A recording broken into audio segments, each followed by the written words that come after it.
Before you even start thinking about selling your condo or condo townhouse and stretching into a house, stop. Because the market right now is rewarding some move-up buyers while punishing others. In the next few minutes, I'm going to show you exactly when it makes sense to move up into a house and when it doesn't. By the end of this video, you're going to stop guessing and know exactly what type of property fits your lifestyle. Welcome back to the channel. I'm Kevin Yu, a Toronto realtor that helps condo owners and families upgrade their lives without upgrading their stress. And today, we're going to tackle a question that is on the minds of most condo owners. Should we stretch into a house? Maybe your family's growing.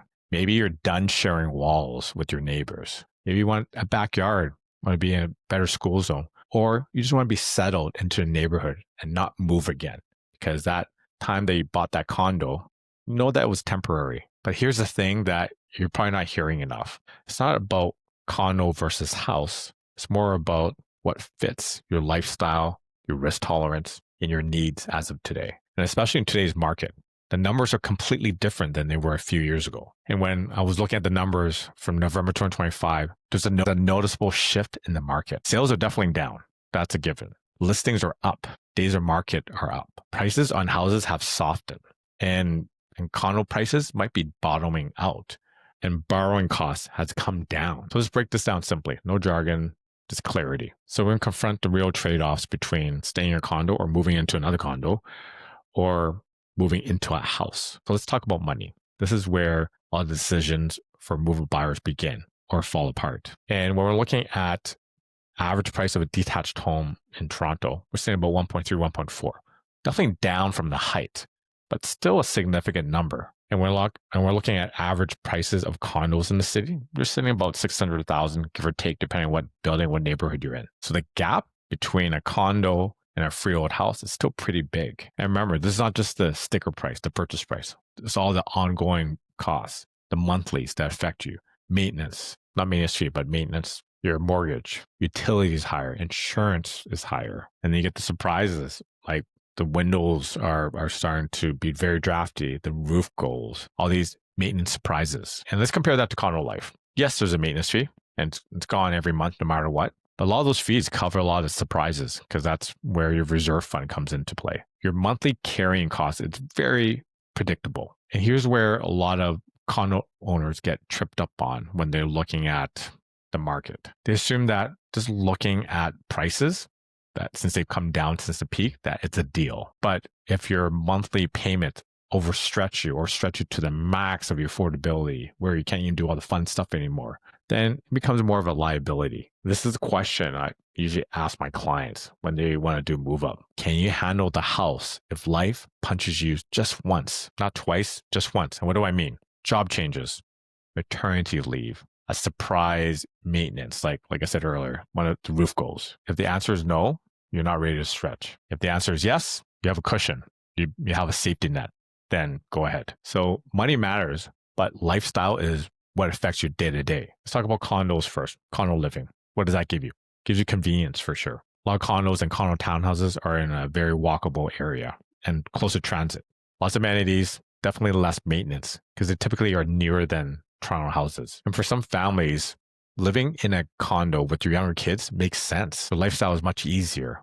There's less maintenance they have to deal with. You can travel. You have security. You don't have to worry about your house being burglarized or anything like that.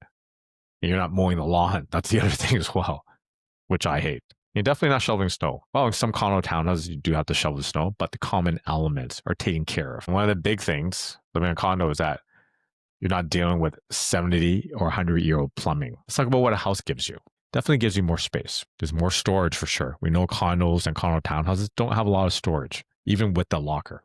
Definitely more privacy in a house. You're sharing less walls or no walls. There's usually separation of rooms. They're on separate floors. You have a backyard that you walk out to. You don't have to do the rooftop terrace or walk into or go to the communal outdoor area in a condo. Usually closer to schools when you're in a house. And here's a big one.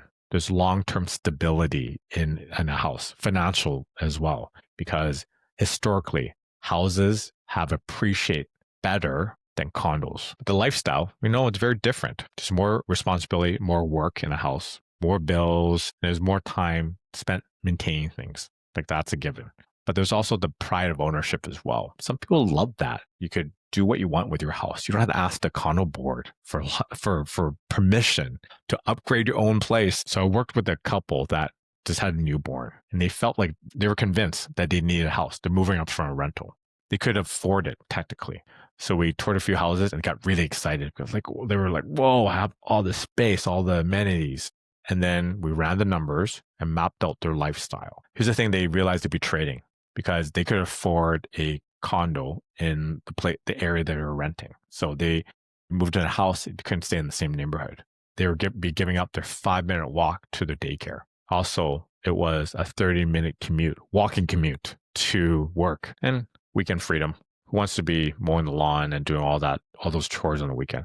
Don't get it. I get it. Some people do.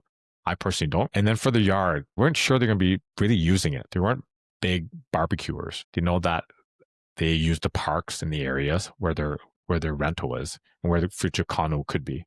Having a backyard that they had to maintain wasn't the top on the list. So what they did, they actually moved into a condo instead. They ended up getting a 2-bedroom condo. And then with buying the condo, they were able to save a lot per month. So eventually they're going to buy a house, but not right now because they saw that condo prices were pretty discounted as well. And we were able to negotiate hard on this 2-bedroom condo that we found. And sometimes it's not just about space, it's about timing, what's working in your life. So let's talk about timing, because a lot of people try to time the market and you also try to look for opportunities. So let's recap.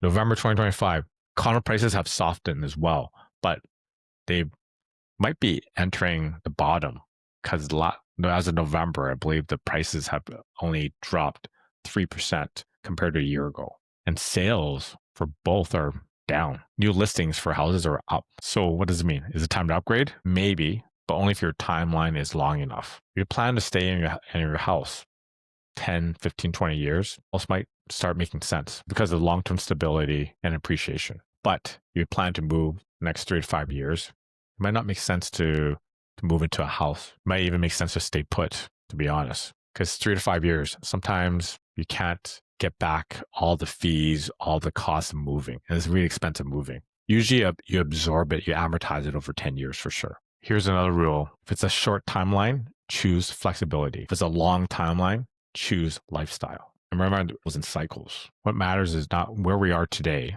because you always have to think of if you're going to sell, you have to think of what the future might look like. But here's the one thing that I don't hear a lot online and on social media is the emotional cost. So moving to a house is not just a financial upgrade or a lifestyle upgrade. It can be a lifestyle burden depending on how you see things. So buying a house, what does it mean?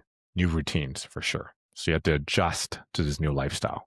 There's nothing more chores. You have to really pay attention to what's happening with your house. The maintenance, you have to make sure maintenance is kept up with the house. It might be a new neighborhood, so you have to maybe start all over again if you don't have any friends or families in the neighborhood.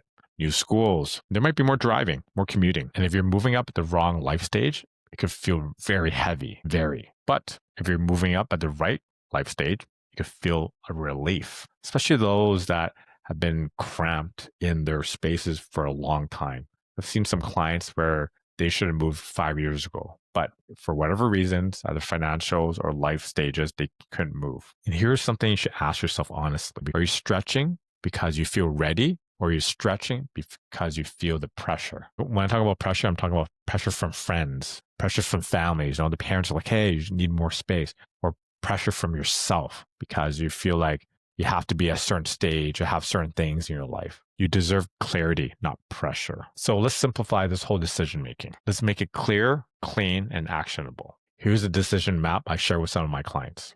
Step 1, think about your timeline. Is it 10 to 15 years? A house might make more sense because you have time to ride the real estate cycles. There's shorter ones, but there's also longer ones, which we might be in right now. So you have time to build equity. 3 to 5 years, maybe stay put or buy something that is not as financially heavy on you because you might need space for the next 5 years and you might end up killing each other if you don't get the space. Totally get it.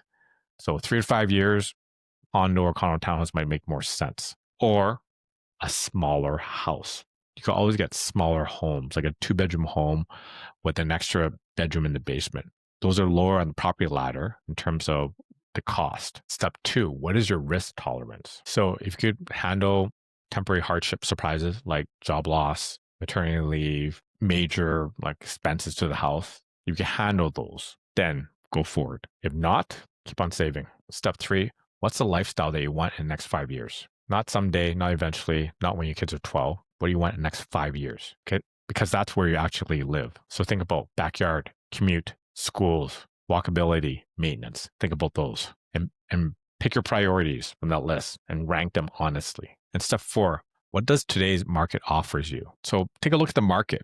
Look at what you can buy for your budget within reason. Does it make sense? Does that house has all the things that's going to offer you for the next 5 years? Does it solve a lot of pain points? Like having a guest room so your family can come over, having an office where you can close the door, having a family room where all the toys, your kids' toys can go. So don't buy a house because prices have softened. Don't. Just because things are on sale doesn't mean you have to go buy something. So if your life stage, your finances, your lifestyle all points towards a house, there's definitely opportunities right now. But if any of those pillars I mentioned earlier, stay put. You don't want to add financial stress to your life. That's a no-no. So build your buffer, like save a little bit harder. Make sure you have some safety nets built in. That's the financial thing that's keeping you from moving forth. And maybe you look at the market in 6 to 12 months again. So the smartest decisions always make decision that aligns with your life and your finances and lifestyle. So hopefully that gave you some clarity on how to make a decision. Anyways, thanks again for watching. See you next video.